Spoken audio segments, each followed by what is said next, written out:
സന്താന പരിപാലനത്തിൻ്റെ ഇസ്ലാമിക രീതിശാസ്ത്രം പരിശോധിക്കുമ്പോൾ പല മഹാന്മാരും അതിനെ 3 ഘട്ടങ്ങളായി തിരിച്ചത് കാണാം. ഒന്നാമത്തെ ഘട്ടം ജനനം മുതൽ 7 വയസ്സ് വരെയാണ്. രണ്ടാം ഘട്ടം 7 മുതൽ 14 വരെ. മൂന്നാം ഘട്ടം 14 മുതൽ 21 വരെ. പ്രധാനമായും ഒന്നാമത്തെ ഘട്ടം എന്ന് പറയുന്നത് ശൈശവവും ബാല്യവും ഉൾക്കൊള്ളുന്ന ഒരു സമയമാണ്.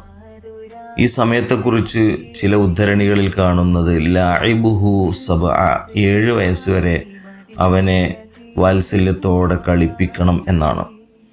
കാരണം 7 വയസ്സ് പൂർത്തിയാകുന്നതോടുകൂടി അവനോട് നിസ്കാരം കൊണ്ടുള്ള കൽപ്പന വരികയാണ്. നിസ്കാരം കൊണ്ടുള്ള കൽപ്പന ബാധകമാണെങ്കിൽ നോമ്പും അതുപോലെ മറ്റുള്ള എല്ലാ ആരാധനകൾ കൊണ്ടുള്ള കൽപ്പനയും അവന് ബാധകമാവുകയാണ്.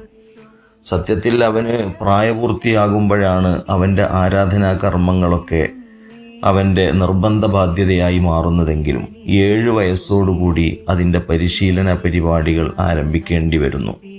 അഥവാ അത് പാരൻറ്റിങ്ങിൻ്റെ രണ്ടാമത്തെ ഒരു ഘട്ടമാണ്. ഒന്നാം ഘട്ടത്തിൽ കുട്ടിയോട് വൈകാരികമായ അടുപ്പമുണ്ടാക്കാനാണ് രക്ഷിതാക്കൾ ശ്രദ്ധിക്കേണ്ടത്.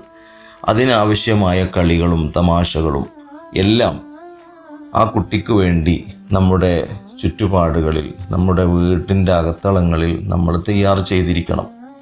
ഈ ഒരു പ്രായത്തിലെ കുട്ടികൾ സ്പോഞ്ച് പോലെയാണ്. എല്ലാം ആഗിരണം ചെയ്യും, ഏത് ഈർപ്പവും വലിച്ചെടുക്കും. അതുകൊണ്ട് തന്നെ നമ്മുടെ കുട്ടികളുടെ ചുറ്റുപാടുകളിൽ നടക്കുന്ന കാര്യങ്ങളെക്കുറിച്ച് രക്ഷിതാക്കൾ ഈ സമയത്ത് നന്നായി ബോധവാന്മാരാകണം. നമ്മുടെ കുട്ടിക്ക് എന്ത് ലഭിക്കണം, എന്ത് ലഭിക്കേണ്ടതില്ല എന്ന ആലോചന രക്ഷിതാവിൻ്റെ ഭാഗത്തു നിന്ന് ഉണ്ടാവണം. ഈ പ്രായത്തിൽ കുട്ടി അനുഭവിക്കുന്ന മാനസിക പിരിമുറുക്കങ്ങളും കുട്ടി അനുഭവിക്കുന്ന മാനസിക ഉല്ലാസവും അവൻ്റെ വ്യക്തിത്വത്തെ രൂപപ്പെടുത്തുന്നതിൽ വലിയ പങ്ക് വഹിക്കുന്നുണ്ട്. അതുകൊണ്ട് തന്നെ ഈ ഒരു പ്രായം കുട്ടികളെ പരമാവധി ആനന്ദിപ്പിക്കാനും സന്തോഷിപ്പിക്കാനുമാണ് നമ്മൾ സമയം കണ്ടെത്തേണ്ടത്. മുത്ത് റസൂലുള്ളാഹി സ്വല്ലല്ലാഹു അലൈഹി വസല്ലം അവിടുത്തെ പേരക്കുട്ടികളായ ഹസൻ ഹുസൈൻ റളിയല്ലാഹു അൻഹുമയെ ചുമലിലേറ്റി ആ കുട്ടികൾക്ക് വേണ്ടി 4 കാലിൽ ആനയും കുതിരയുമായി കളിക്കാറുണ്ടായിരുന്നു. ആ കുട്ടികളുടെ കളിയിൽ മുത്തുനബി കൂടി പങ്കുചേരുകയാണ്, അവരോടൊപ്പം കളിക്കുകയാണ്. അത് ഒരു രക്ഷിതാവിനെ സംബന്ധിച്ചിടത്തോളം ആ കുട്ടികളുടെ വൈകാരികമായ അറ്റൻഷൻ, ആ കുട്ടികളോട് വൈകാരികമായ ഒരു അടുപ്പം അവർക്ക് രക്ഷിതാവിനോട് തോന്നാനും ഒക്കെയുള്ള ഒരു കാരണമാണ്.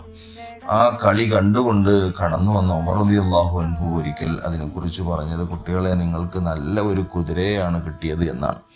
ആ തമാശ ഇഷ്ടപ്പെട്ട റസൂലുള്ളാഹി സ്വല്ലല്ലാഹു അലൈഹി വസല്ലം അവിടുന്ന് മറുപടി പറഞ്ഞത്, ഉമറെ, കുതിര മാത്രമല്ല ഉഷാറ്, കുതിരപ്പുറത്തിരിക്കുന്നവരും ഉഷാറാണ് എന്നാണ്. നമ്മുടെ മക്കളെ അള്ളാഹു ഉഷാറാക്കി തരട്ടെ.